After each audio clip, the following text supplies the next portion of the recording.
September 14, 2021. Ama Mirna! Woo!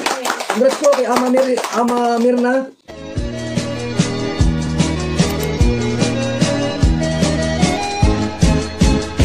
Good morning! Bibigyan ko ng reaction ngayon ay yung nanay ni Reyna na si Ate Melanie. Naku ha, si Ate Melanie, stress na stress daw siya. Saan ba siya nai-stress? Sa mga bashers, syempre, maraming nang babas kasi sa kanya dahil sa pagbawi niya doon kay Reyna. Alam naman natin kasi na si Reyna ay napakaraming supporters niyan, napakaraming nagmamahal dyan. Kaya nung binawi si Reyna, inuwi na si Reyna doon sa bahay nila Ate Melanie, na nanay naman niya talaga yon, ay marami lang basta kay Ate Melanie. Nalaman ko ito doon sa vlog ni Kuya Val Santos Matubang, na kung gusto niyong malaman yung buong pangyayari, paano nagkita si Ate Melanie, tsaka sila Kuya Val, sila Kuya Mel, paano sila nagkita-kita, ay panoorin po ninyo yung video ni Kuya Val Santos Matubang. Dito nga sa napanood ko yung first time na pagdalaw ni Kuya Val Santos Matubang dito kay Reyna, doon sa puder ni Ate Melanie na kanyang nanay, ay nagtagpo-tagpo sila, doon sila kita-kita kung saan si Reyna ay pinapatsuturan. Natutuwa ako kay Ate Melanie doon sa kanyang kilos, doon sa kanyang mga sinasabi. Hindi ako nang babash, hindi ako naiinis, o hindi ako nagagalit, o ano ba tawag doon. Hindi ko rin pinagtatawanan, ganon, kundi natutuwa. Nakakatuwa lang yung arte ba, o yung kilos ni Ate Melanie nung nagkita sila ni Kuya Val. Kasi napakaprangka pala magsalita ni Ate Melanie.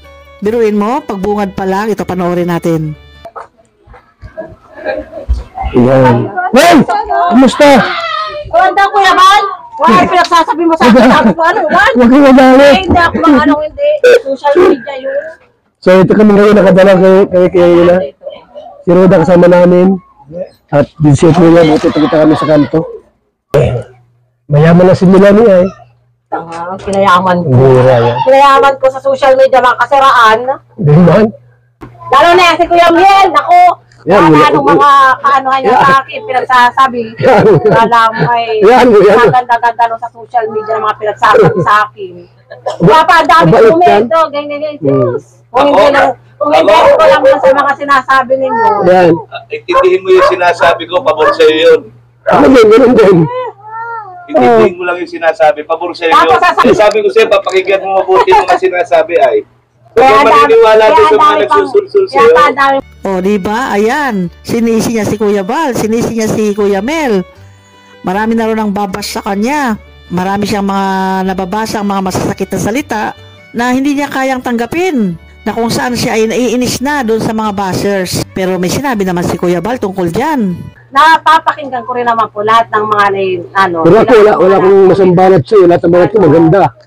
Hindi man ako nagko-comment ng kung ano-ano. Si Kuya Mel, kung ano-ano rin sinasabi sa akin.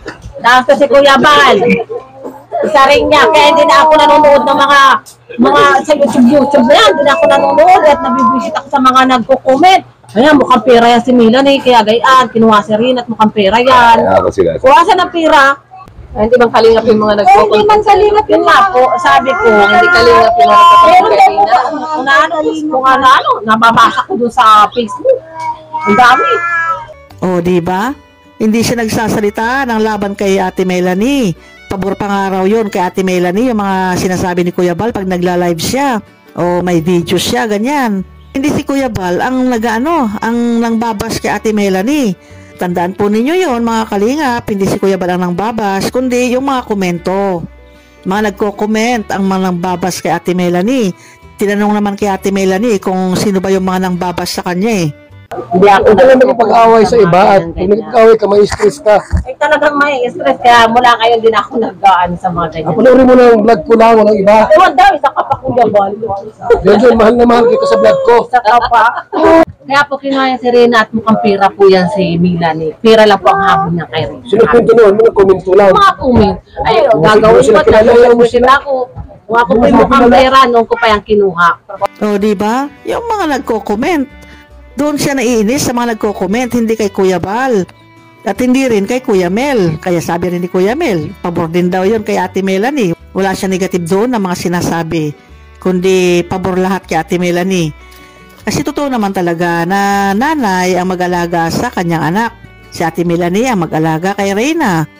Ay totoo naman talaga yan. Pero pinapalaki kasi yan ng mga mapanira, pinalalaki ng mga gustong mag-away-away ang magkabilang panig, ganyan.